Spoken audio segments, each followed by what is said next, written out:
Dude, this is like a washing machine.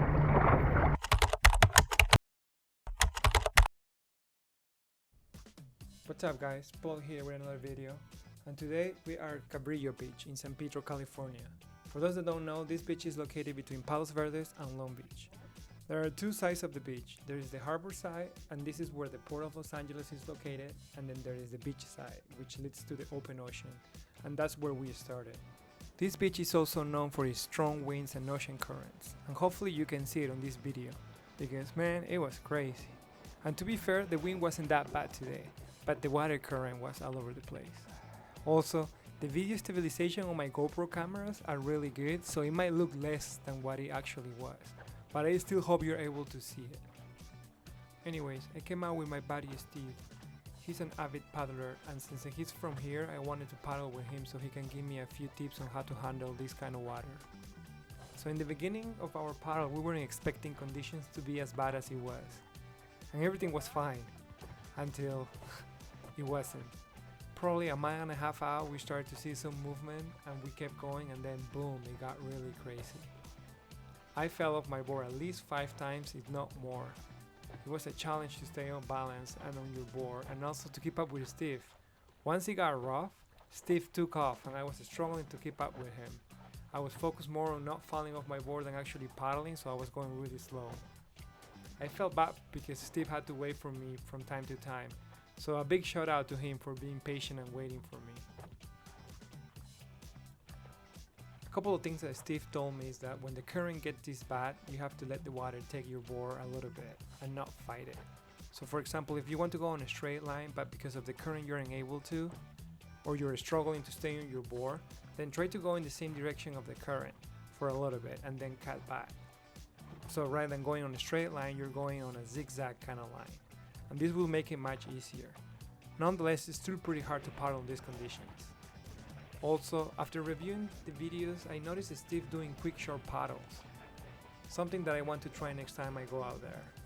One thing I noticed too is that there are periods of time when the current slows down a little bit, maybe like 10 to 15 seconds, where it isn't super crazy, so those are the moments where you have to take advantage and paddle really fast, and then wait again and repeat the same process.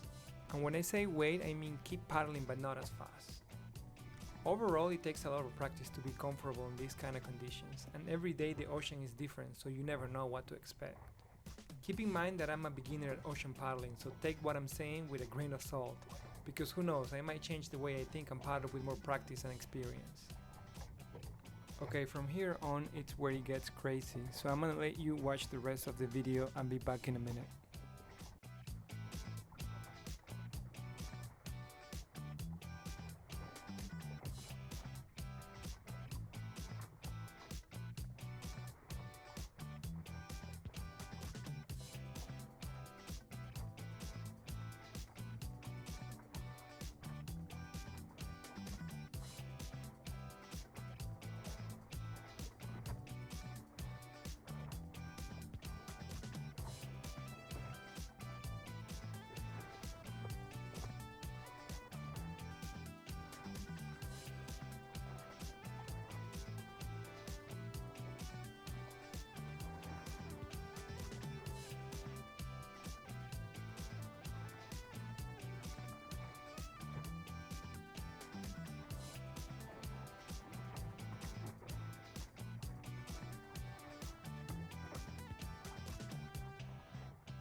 Alright, finally we are on the harbor side of Cabrillo Beach.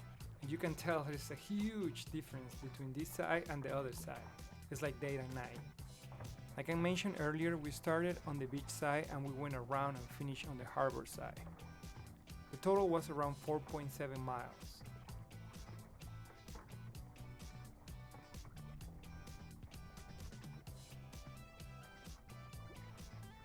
If you're an ocean paddler and you're looking for a challenge, I definitely recommend giving Cabrillo Beach a try. You won't be disappointed. It was really intense and it was hell of a workout. That's all for now, guys. Thanks for watching and I see you on the water. Peace.